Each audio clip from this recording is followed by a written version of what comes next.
аясында ертегісі. Бір күні құмырсқа жаңбыр астында қалды. Қайда тығылуға болады? Қараса, алқапта кішкентай саңырауқұлақ өсіп тұр екен. Жүгіріп барып саңырауқұлақтың әдемі қалпақшасының астына тығылды. Жауын сүркіреп жауып тұр. Бір кезде қанаттары суланып, әрең ұшып, көбелек келеді.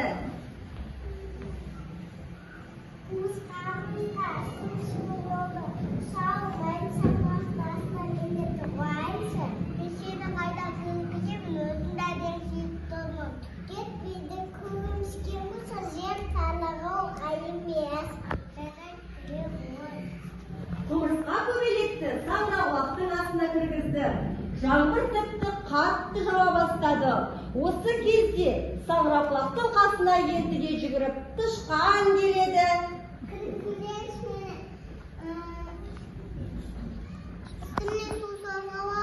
Дейді тышқан жалынып.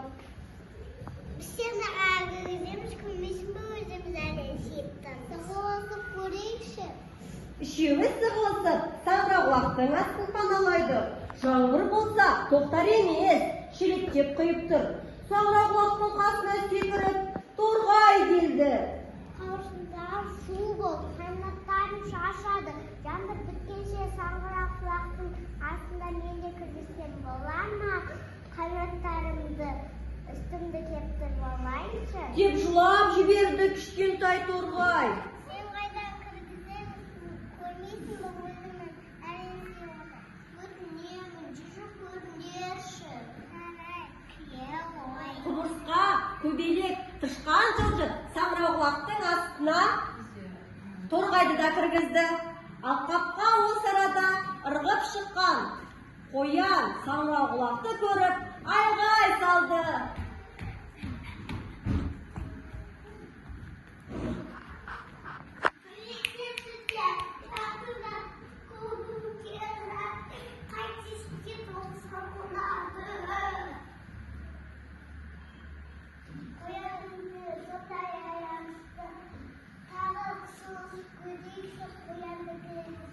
Деді құмырсқа, қоян да тығылып үлгерді.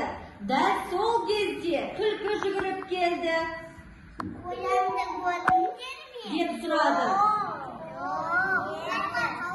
Түлкі саңырауқұлаққа жақындап тұмсығымен түрткілей бастады. Осы жақта қоян туып тұрған жоқ па? Бөжейге қалай туар? Түлкі сары құйрығымен әрі бері бұлаңдатып кетіп қалды. Жаңбыр осы кезде тоқтап, күннің көзі жарқырай ашылды. Саңырауқұлақтың астындағылардың бәрі қуана-қуана алқапқа жүгіріп шықты. Құмырсқа ойланып қалды. Қалай болды алғашында саңырауқұлақтың астында мен өзіме тар едім, ал енді бесеумізге де орын табылды деп бақылдаған бақаның даусы естілді. Бәрі қараса, саңырауқұлақ үстінде бақа күліп отыр. Сөзін аяқтамастан ол секіріп кете барды. Бәрі саңырауқұлаққа қарап ойланып қалды. Басында біреуінің өзі әрең сыйып, келе-келе бірнешеуіне пана болған саңырауқұлақтың сыры қалмай дал болды. Ал сендер қалай ойлайсыңдар?